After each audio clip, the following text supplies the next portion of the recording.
Today we are talking with Tyler, our graphic designer from Decor Cabinets. I'm Sam, and this is Building a Strong Brand, Emotion, Trust, and Consistency. So we're going to be diving deeper into the conversations around branding, some of the nuances in creating a brand for kitchen and bath designers. Before we get started, when people think of branding, they think of logo, color, and font. What are they missing in that picture when we talk about those nuanced conversations? Right. Yes. Thanks again, Sam, for having me here. I would say it's a fair assumption to think this is your brand. This is kind of what the public sees, so this is going to be what counts, right? Mm-hmm. However, just your logo and your font are not actually your brand. These are going to be tools, and powerful tools as they will be. They're going to be tools in a toolkit. These tools are going to be actually only umbrellaing what happens in the second half of that brand stage, where the first half is actually going to be your brand strategy. Throughout this session, I think, it's important that we're going to catch you up on what a full project entails, what all is needing, and how a strong brand can actually make a great return on your investment. Wow, that is certainly just a little bit of a bigger picture than maybe what our designers are expecting. What does brand identity add to the picture? Is rebranding just putting on a new coat of paint, or is this something more strategic happening underneath all those visual aspects? Right. It can feel like a new coat of paint from sometimes, and narratively, we want to make sure things look a little bit different. This house that we're kind of building, we want to make sure it feels not just visually different, but like I said, narratively different too. So we're going to be adding a new coat of paint, but to a rebuilt house instead of one that's going to be maybe leaky or creaky or something like that. So we can make sure your value on your premium product more valuable. So putting on a new coat of paint could entice new leads, yes, but if we feel the quality of the old branding in certain sections, the branding actually wouldn't be worth your money. So we need to create touch points that are effective for your new rebrand, not only to spark new leads, but to help them have a really great buyer's experience throughout their whole journey across your brand. Mm-hmm. One brand that I think about that is constantly changing, maybe the coat of paint, but keeping their narrative the same would be how many different logos Coca-Cola has had. So they've changed their font a little bit, and Pepsi too. They've changed things up a little bit. They've modernized and kind of adapted to some of the trends, yet their essence of the brand remained the same throughout that whole thing, throughout all the processes and over the different logo variations. But if their brand identity and where they are in the market would change significantly, then they'd have to go through this bigger brand strategy process to uncover those deeper questions and figure that out and address those visually. So we're going to be talking about addressing both parts of the equation, the strategy half and the visual half, to make sure that, your investment, when designers or studios go through a rebrand, that their investment has longevity long term. So if brand identity is the visible side that people notice first, why is it so important to begin with strategy instead of design? Right. It's a fair question. Why should you work on something the public actually may never see? And I'll share two thoughts on why I think it's important to start off with auditing and strategy. One being that it's going to be an investment. So like most investments, we want to build compounding growth over time and with your company's long-term plans in mind. Picture it kind of like building a stock portfolio. You want to see like constant growth and keep on building year after year. Additionally, this can be thought of an investment kind of like something you want to add to your budget line, as well as something that your team is going to be heavily involved in too, right? So we want to make sure that we're not going to be dropping the ball on meetings and things like that, but we want to be intentional, having conversations and having time to get together and workshop different narratives and different strategies that can keep on building you together as a better brand. So recognizing that it's investment is pretty important, because we want to make sure that you're building a brand that's not going to have to be evaluated in 5-10 years if you find something that actually is not going to be working for you, and then you're like, oh, I should have done that instead. Yeah, getting in that mindset of, this is an important project and we want to put value here, and our hours and time and resources are going through this process. It's just that mindset shift of, this is important and valuable and we should treat it as such and go through all these processes, because not everyone is a brand strategist. Not everyone is a designer. They don't understand this process the same way that those professionals do. So just getting everyone on the same page and taking it seriously probably can go a long way But actually, speaking about like everyone being on the same process, you actually might not, your team might get together and let's say do an audit phase, which is in the beginning, and you guys might not even know that or know specifically what the problem is with your brand. So it's really important equally to, before doing that branding identity that people are really excited about, but to hit that brand auditing and that brand strategy with just as much power, because you want to make sure that you're starting off your brand with something that's going to push the quality of your brand further and further into the future.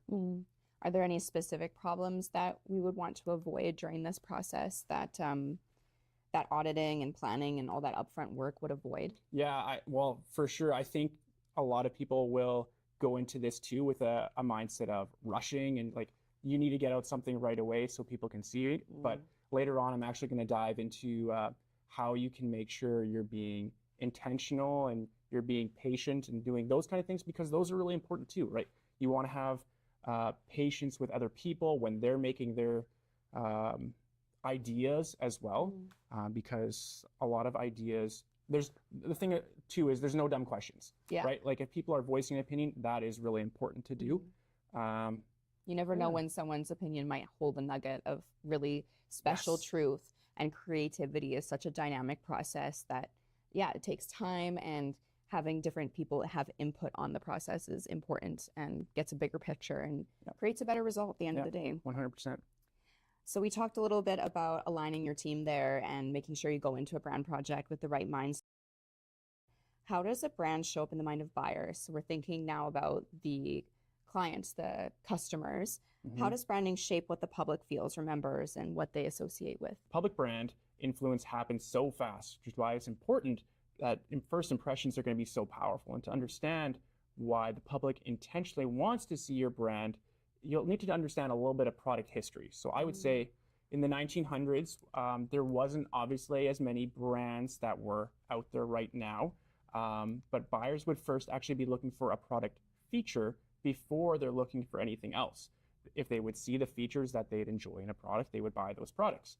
However, as there started to be more products in stores, they started looking at different benefits. What is going to be beneficial for me to buy that product from your brand? However, hitting the 2000s, because we're getting more brands out there, more products, people actually started looking for their experience. If you're selling me a product, what kind of experience am I going to have as you, a store owner, to me, the consumer? After customers kind of look at their buyer experience, they're actually now looking at being identified, if and how we as buyers can actually be identified with the brands we buy. So because we see now hundreds, if not thousands of brands in social media, digital advertising, things like that, buyers are actually now seeking to be actually identified by the brands that we're wearing or using and things like that. So seeing a product in someone's home of someone, let's say you respect, can actually be a really powerful psychological feeling to trust that product and make you even ask the question, who would I be if I buy a product that's going to represent this brand? Right. So we want to buy products that feels like they're like answering something in ourselves, or being able to give us the life that we picture. Something a little deeper than just this has a feature I need.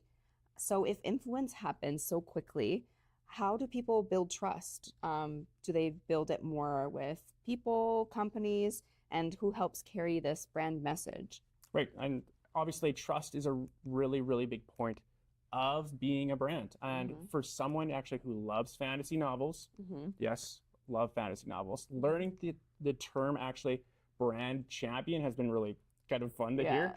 They're championing it. Like exactly. Like a knight. Yeah, like a knight. So this term actually refers to people who, whether internally or externally, exemplify your brand.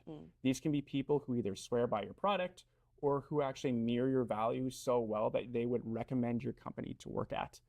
Ultimately, like you said, they are the knights and shining armor of your brand. It's pretty cliche, but like, yeah, that's how I think about it, honestly. So the reason I recommend these so highly is because, like I said, branding is going to be built on trust. People will actually trust their peers' opinion over trusting a company's opinion. To give really bad analogy because I'm great at them, is if I'm looking for shoes, let's say, and I'm under the market and I see that social media is giving me a really good post on like, hey, this company has the softest, comfiest shoes and you're not going to regret buying them and they've got the best price. Yeah, I'd be interested for sure. However, if I had a peer that I knew well and they were interested, they had my best interests at heart, and they'd be like, I wear these shoes, they're super comfy, they're a great price. It's pretty much the same conversation, but it's funneling. Word of mouth obviously is a big factor for it, but it's funneling from someone who I respect and that champions that brand, like I said. So brand champions are out in the world influencing people. They're, I guess you could say, evangelists for your brand. And then people or clients will want to kind of emulate those brand champions because they feel aligned with them. In a brand process, we talked a little bit about how internally it's important for your whole company to be aligned, but inside your workplace as well, you're going to have brand champions that really embody your culture values and your brand values. So how does that play into this brand champion concept? Right, and kind of piggybacking off what you're saying, it's really important to see those people in your company and validate those people. We mentioned before that brand champions can also be the ones who live and portray the values and the mission of your company through your culture and the way they interact with clients or either other employees. But spotting those people can actually have a really big strategic advantage for your branding project, but also for your company right now. So you can get a vibe check from culture, the way it feels maybe in their perspective or maybe in their department. You can run ideas past them if you kind of don't know how it feels, if it would happen for their department. And if you have the ability, you could actually add them to your brand team, which I'll kind of go into more detail a little bit later on how you recognize those employees. But taking a bit more time, you need to do some investigation, obviously, and some talking with either supervisors or managers or other designers to kind of figure out who these people are.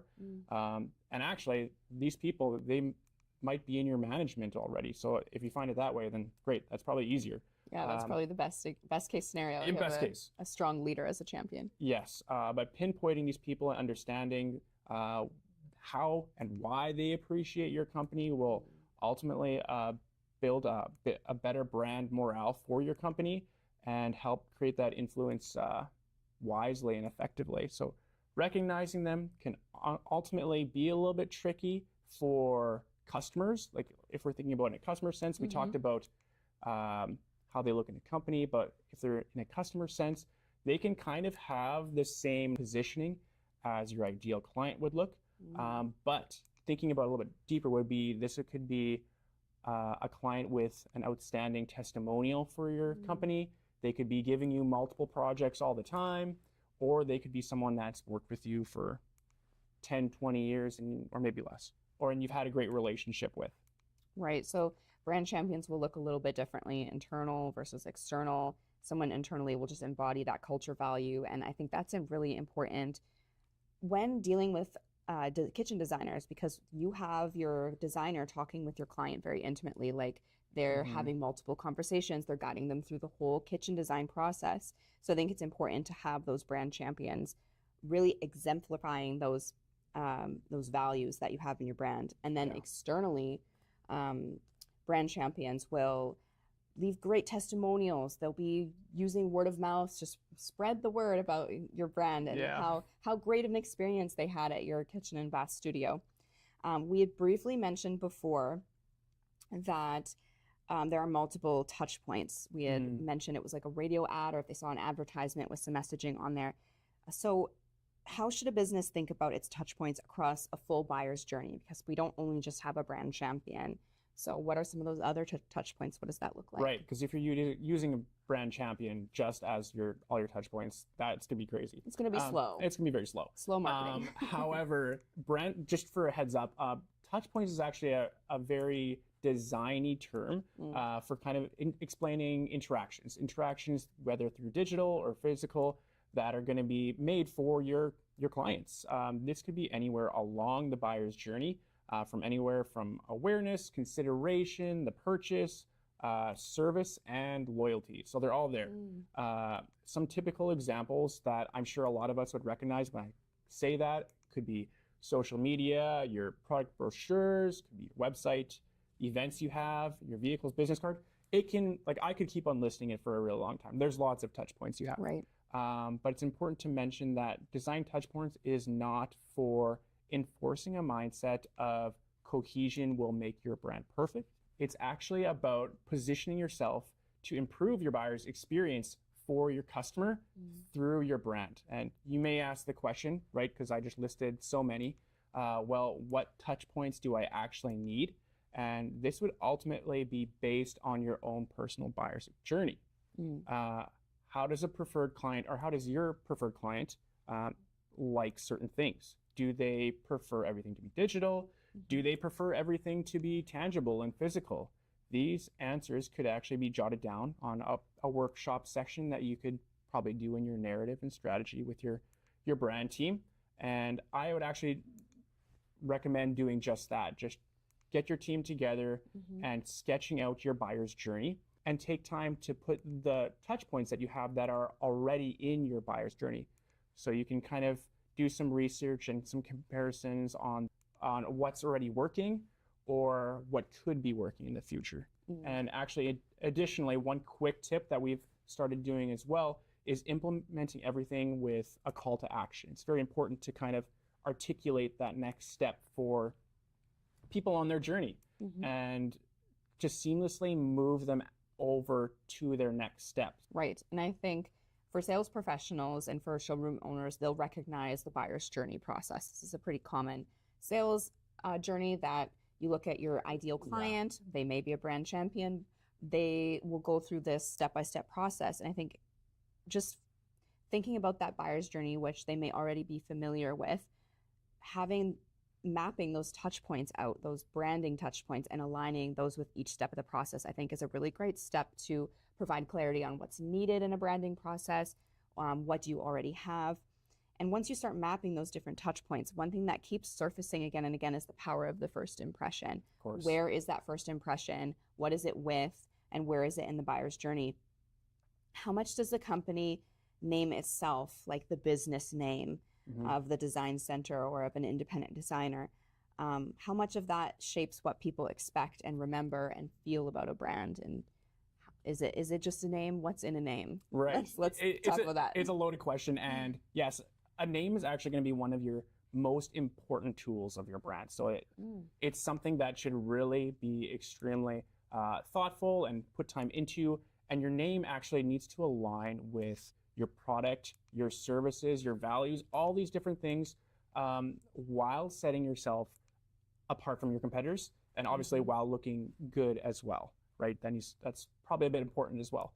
A couple things to note too that are really important for naming is to keep your brand short, keep it easy to say and easy to spell. The public is actually going to have a really easy time, but also it's going to be able to stick in their brain easier when they're able to articulate a name well and have it in a really easy to discuss conversation with people.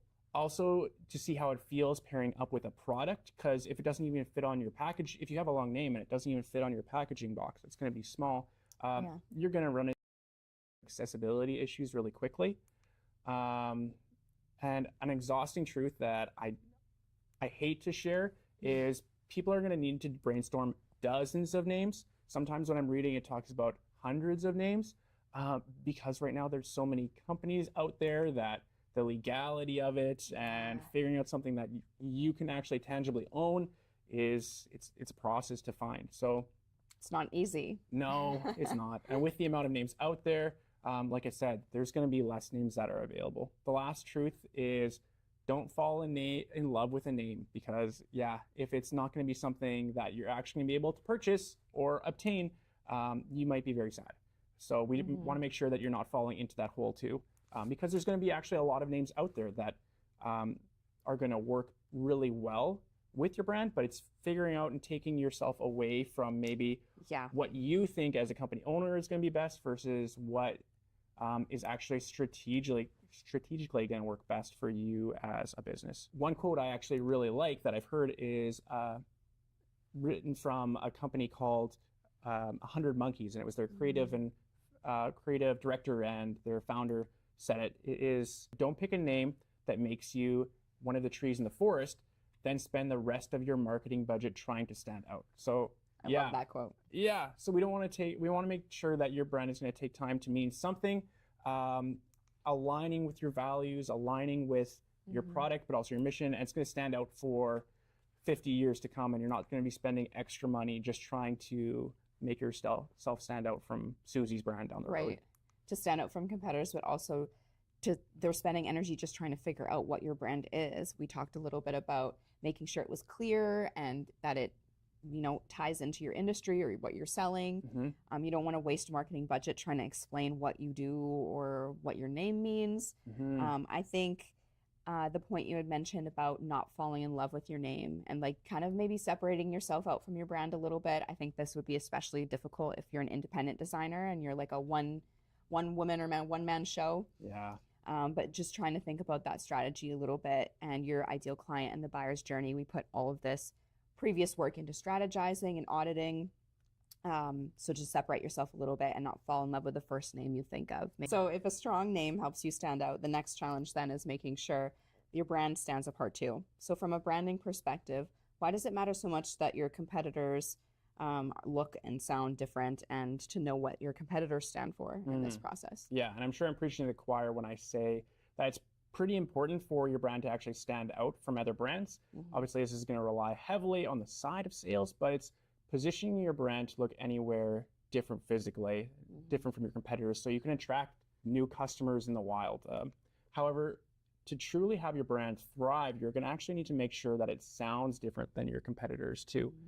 Making sure that your strategy have a streamlined buyer's journey, and as well as the trustworthiness that is your company needs to feel for your buyers needs to be very evident as well, because we want to make sure that your company actually has a grounded footing in your market as well that you're sitting into.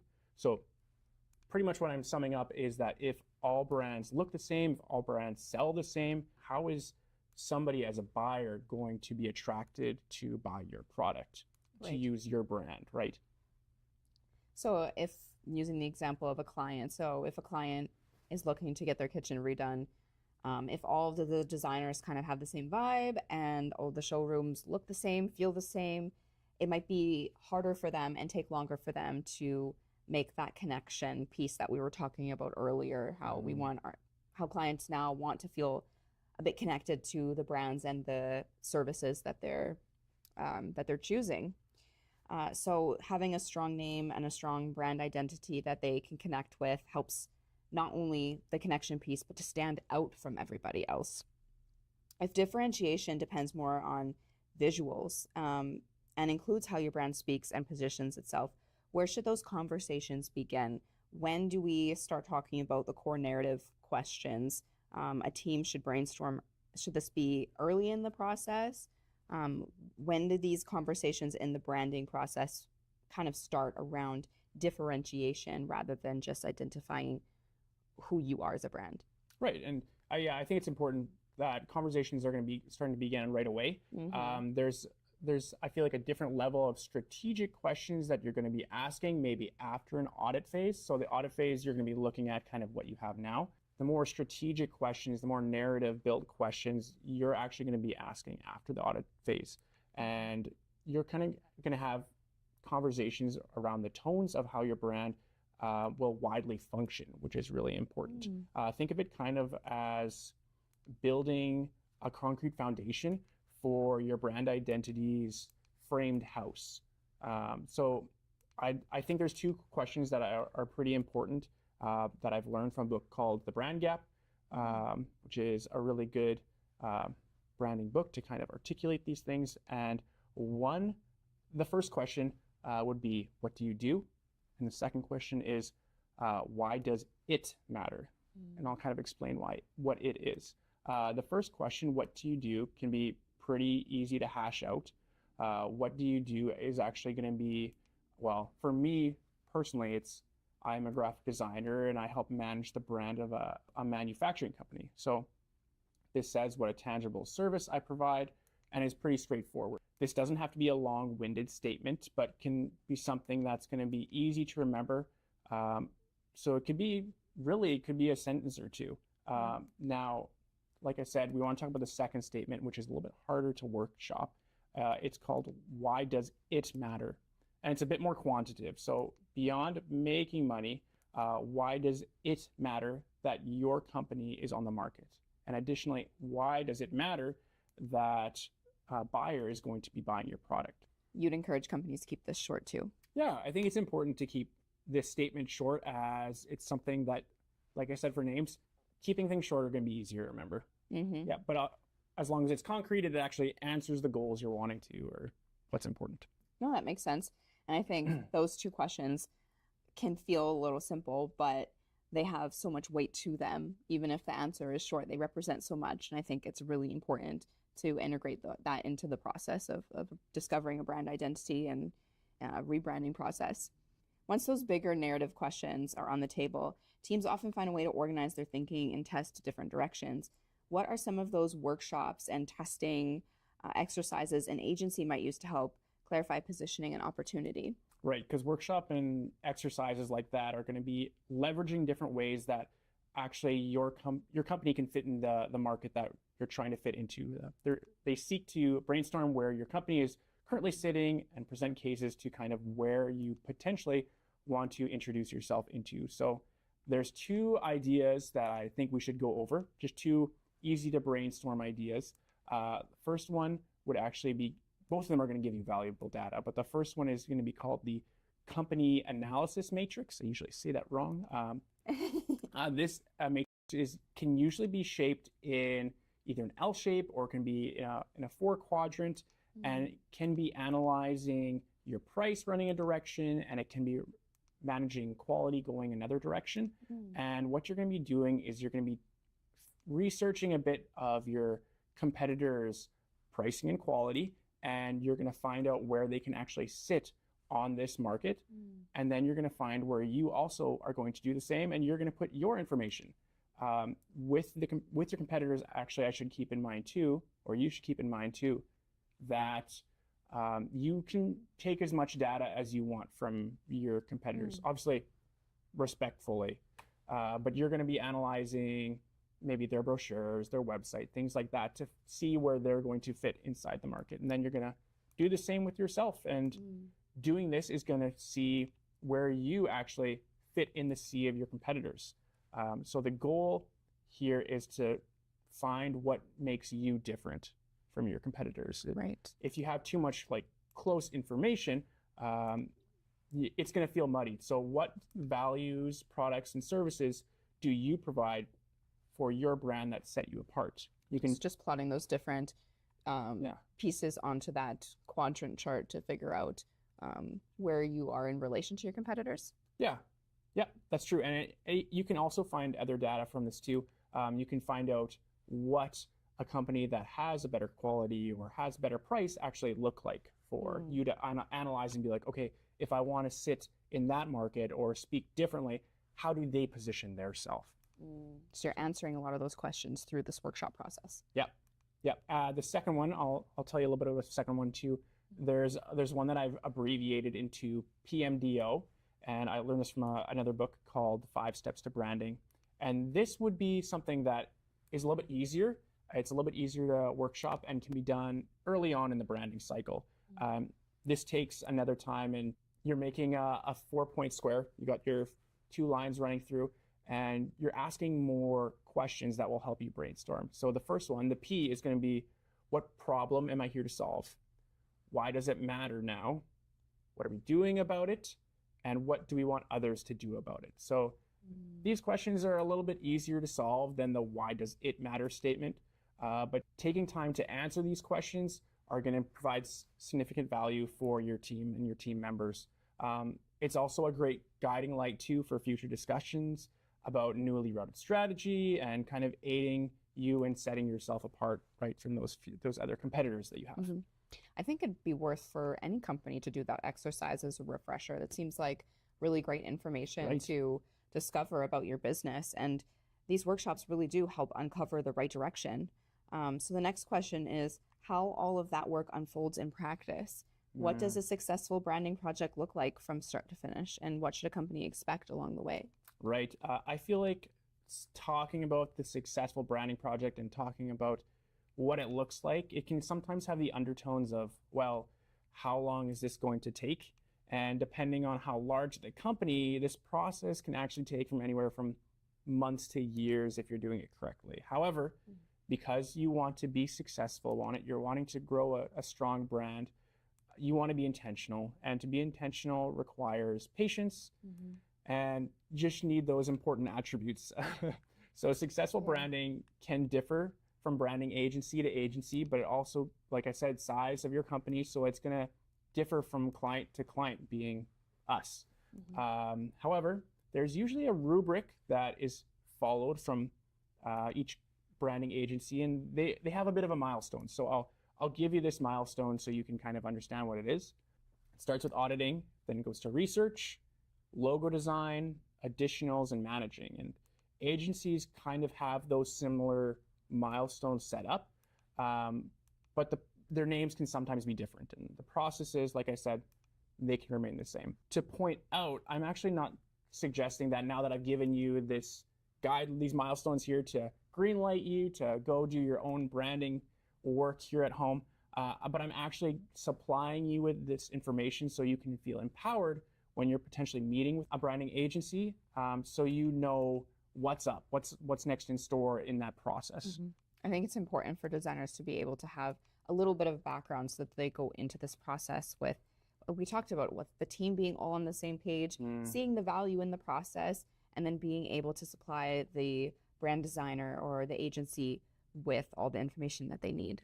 Yeah. So like I said, the first, to give you kind of a little description on each of them, I want to start you off with how to go about researching, because obviously the first thing you're going to need to do is to work with an agency, you're going to need to find one. And there's one key point that I want to point out is to find an agency that empathizes with your values, that resonates with your mission, but also speaks your language. So they understand, or they try their best to actually understand your showroom terms or your designer terms, your kitchen terms, all those things that actually matter and are important for you.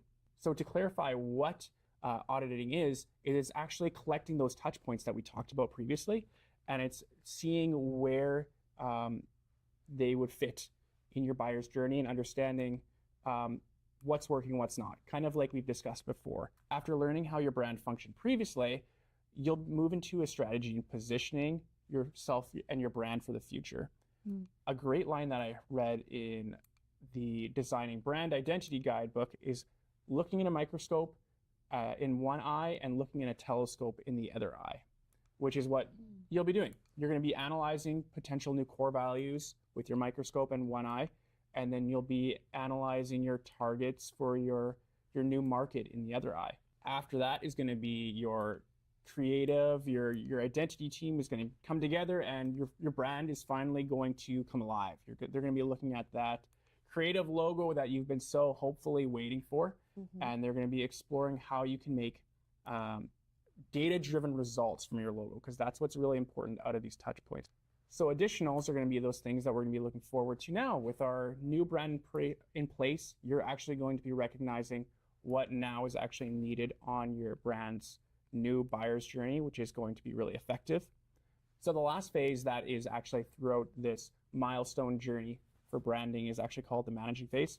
Like I said, they can have different names, but it's actually about understanding how your brand is going to look like after completion, how you're going to talk with your company, how you're going to talk with your customers after everything's done and out and you've greenlit your brand. We want to make sure that the brand narrative, the strategy, and the design are actually continually aligned, because your brand is honestly going to keep evolving and it's going to keep changing. Things to consider would be recognizing brand shifts in your company and constantly communicating what your culture is actually looking like with your leaders in your company, or it could be with your brand champions. That's a great area to kind of tap them on the shoulder for. If you're on the top of managing this phase, customer loyalty, employee trust, and becoming a better company, a strong company and brand will be incredibly easier. Right. So we're making sure that we're maintaining the brand long after this branding process is complete. So you've identified that you need a rebrand, you've done the strategy, you've done all these workshops, you've worked with an agency to successfully create the brand, having important follow-up and maintenance for the brand, making sure that we're following our brand standards. Yes. And that we are keeping our brand champions aligned, and that internally that your new brand is staying in alignment. That's really important because you put all of this energy and investment into the brand to make sure that we continue, because we put a lot of thought into the discovery and why this brand is going to work and why it will be successful if we keep it the way it was intended to be. Right. And I gave you a lot of information there, and I feel like, yes, that was a lot of long-winded comments, but that is what is going to make your brand really strong and actually become a effective brand. Mm-hmm. If owners really want that return on investment and they're saying, you know, I don't want to just change the colors of my logo and pay a bunch of money to do that. Well, this is how you would get your best investment from a rebrand process, is putting in that work, discovering what your client needs during the different sales processes, and delivering a strong visual brand with all of the different touch points. Yep. So it is a thoughtful process, and there might still be a moment when, you know, as a client, as a showroom owner, the kitchen and bath designer, whoever is hiring an agency and undertaking this brand project, there might be moments where they still don't connect. They may be confused or not understand the direction, or maybe the designer is suggesting some visual elements that they just don't love, like they're personally not connecting to. So when that happens, how should this designer or the client respond constructively to the agency? How can the showroom owner say, I don't know if I get it, and what questions should they ask before deciding whether this is a wrong direction or whether they just don't like it, or maybe it's just unexpected? Right. And yeah, this is very understandable, and it's actually very tough. It's very tough to deal with. Yeah. If I, as a stakeholder, I'm picturing myself in those shoes, I'd be very confused with the designer giving me a project that I didn't think was good. Or if they created this and I was seeing it and I'd be like, well, why was this created? Mm-hmm. First of all, I think it's really important to raise your hand about this. Like, any agency worth their money should give you a great answer on why what being made was created. That being said, hopefully this agency has been in dozens of meetings with your brand team, absorbing your company's values, your client profiles, your employees' diversity.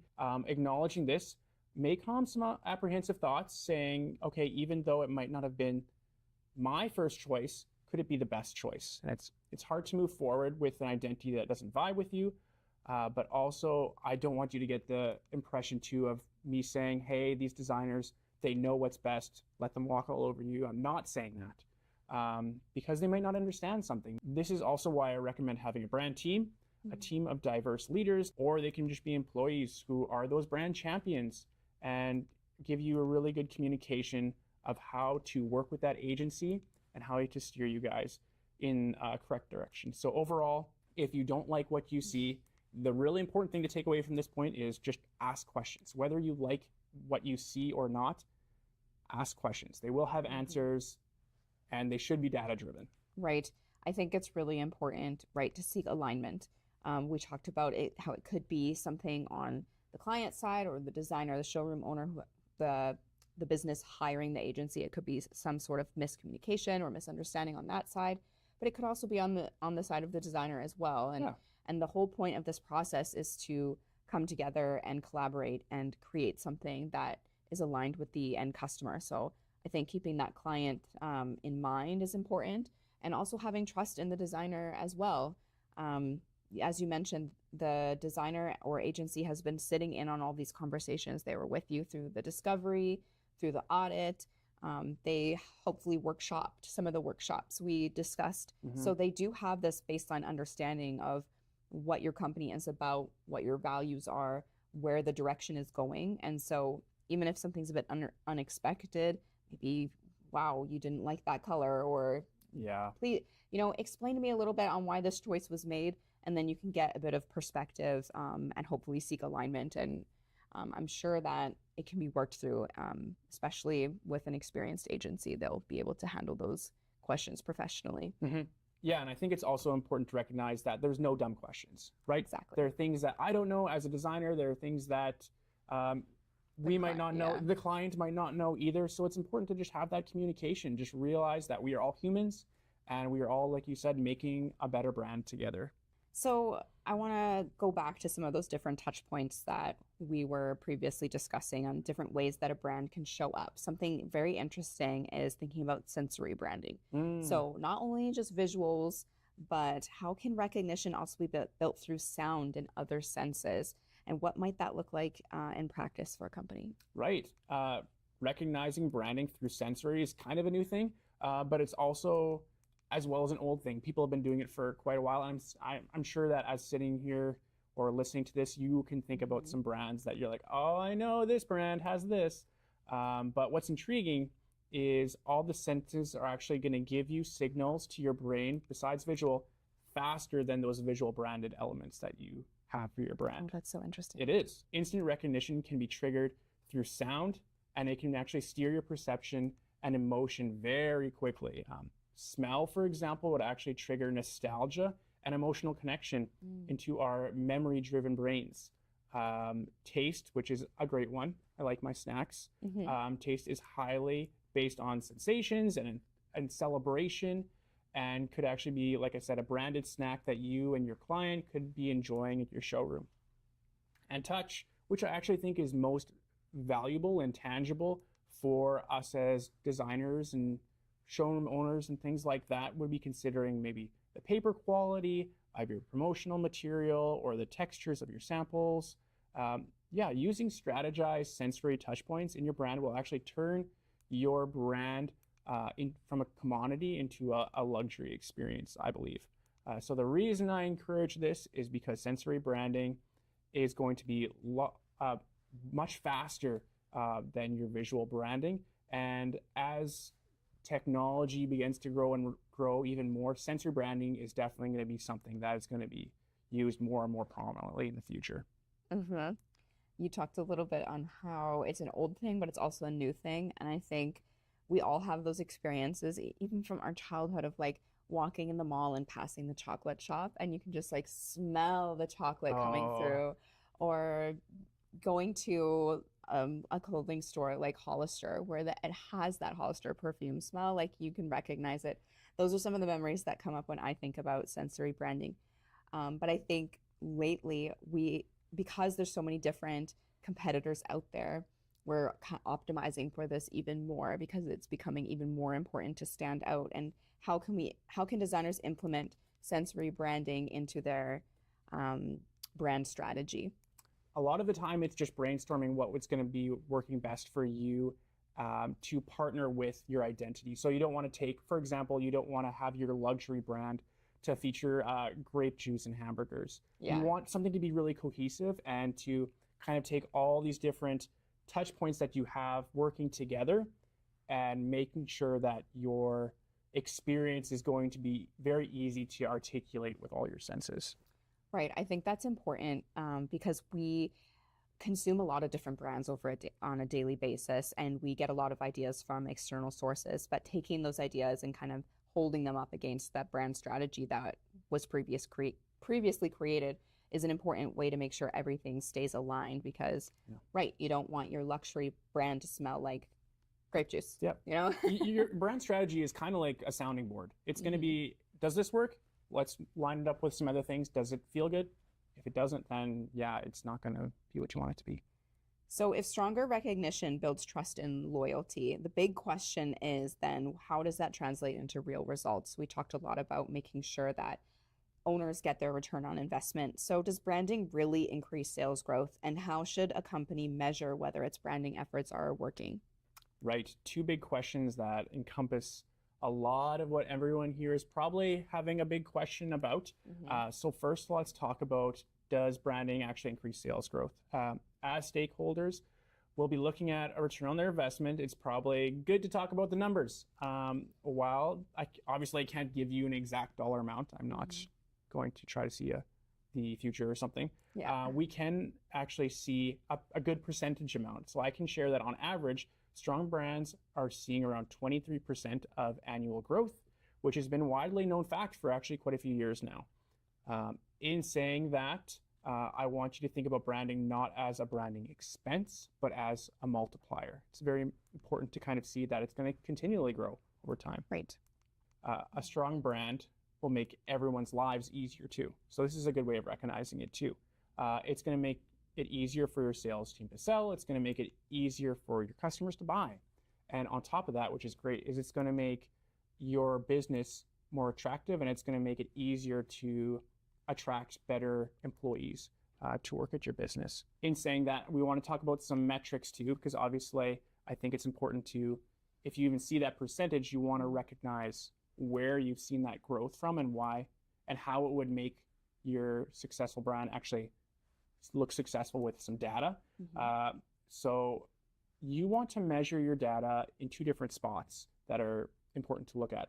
You want to measure before it happens. So in that auditing phase, you're going to be looking at, okay, what is my brand actually doing now?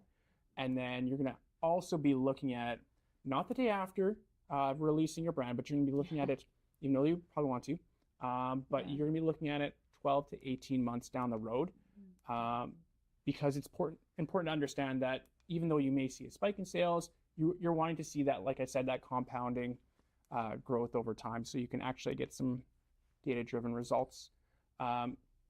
So some great metrics that I think you can take away from this too, is we're going to measure the amount of clients that sought you out versus the ones that you hunt down, and looking to also see, actually, a great thing to keep in mind is if these clients are coming from cold call areas. Now that you've done this rebrand, are you getting a area with these speckles of new people coming from areas that you typically wouldn't see clients in? Secondly, you're going to be looking at your sales cycle length. So like I said before, it's going to be easier for your sales team to sell, customers to buy. So if that is shortened quite a bit from your old amount, then that's a great plus as well. Thirdly, customer loyalty. Are you seeing an increase of repeatable sales? That's obviously a great thing too. If you're seeing more people coming to get kitchens designed by you, obviously that's going to be a huge win. Last one I learned about, which actually would be more on the digital side, is you're going to be analyzing your SEO, which is really important. That's going to be your search engine optimization. And Sam knows a lot about that stuff, but we're going to want you to recognize, are people now actually searching your name directly more versus people that are just going to be saying quality cabinets in my area kind of thing. I think it's really important for owners to have those points of reference, to be able to take those before and afters, validate that this branding process has been improving. You talked a bit about getting clients from different sources and from newer sources. And I think that's a very simple way to gauge if the rebrand has been effective. And then also some more quantitative points of measurement as well. So I think between those different points, owners can feel confident in taking on a brand project and being able to justify that. Right. You want to be confident, especially with your numbers, right? So recognizing all that information is important. So if branding can influence growth in such a meaningful way, then some companies may naturally wonder, well, maybe I can squeeze even more of a return on investment out of this by doing it myself. And can you build a brand on your own with online tools, maybe even AI? Is there still real value in hiring an agency or an individual expert? Right. And AI obviously is a huge topic right now, and it's powerful, and it can get a lot of jobs done quickly. It's amazing to see how perfect it can make things these days. You're scrolling Instagram and suddenly you'll be like, oh, what a cute video. And then you realize it's fake. So yeah, it's definitely an enticing thought, sitting down, putting in an essay of a prompt, and after asking it a few questions and getting the green light from somebody, being ready to have your brand finalized at the end of the week, which, yeah, that's very fast. However, faster is not always better. I could give you quite a few reasons why this isn't the best idea to do. However, one route I would like to take on this, one thing I'd like to pitch would be that people feel empathy and your computer does not. So people are understanding your business model, your company's values, employees, diverse background, your clients. And these are all very, very fantastic things, whereas a computer is actually just doing the job the way that you instructed it to do. So there are implications where AI can be a bit of a help for a brand. There are definitely some workflows that I've done for different projects that have just been really easy for me to tangibly do tedious tasks fast. And I'm like, oh, thank you for organizing my files this way, or helping me brainstorm this maybe specifically a bit better. But you really want to trust the individuals who have your company's best interests at heart and who can empathize with you and are going to be understanding of every portion of your brand. If you have ever tried to design anything, even if it's with Canva, I think you will quickly realize that there is a level of expertise required for having a elevated design and to come up with a logo, and let alone all of the strategy and the organization elements that an agency can help field, like walking you through all these workshops and processes. We talked about so many great processes to go through in this process, and I don't think that can be replicated in the same way, just trying to take on all of those responsibilities yourself.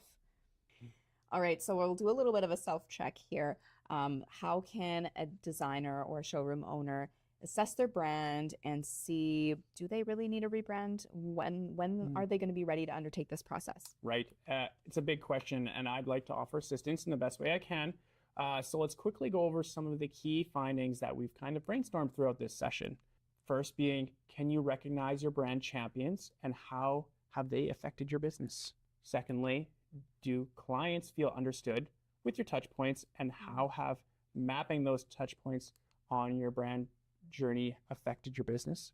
Does your brand on both halves of the branding project stand out in the market? And lastly, can your leadership confidently answer, what do you do and why does it matter? If you can check mark all these boxes, then you're doing pretty good. However, there would be no harm, and actually it would be to your benefit, if you reached out to a branding agency and kind of pick their brain a little bit to see if maybe they can help you reach your clients a bit better. So I think we've really covered today that a strong brand doesn't happen by chance. There's a lot of strategy that goes behind a strong brand, and hopefully this webinar will help you see your brand from a clear perspective, dive into some of those exercises, and just assess if your brand is in need of a little bit of a refresh or maybe an entirely new brand strategy. And also how to have a great brand process and how to measure it afterwards. We definitely covered a lot. I hope that was valuable for your business. And don't forget to check out all of the rest of the Kitchen Design Week webinars. We have a lot of different topics that we're covering, from marketing to finance and sales. Tyler, thank you so much for joining us today. Really appreciated our conversation. And of course, designers can always stay in touch with us through the Decor Academy for more professional development resources. Thanks for joining us today.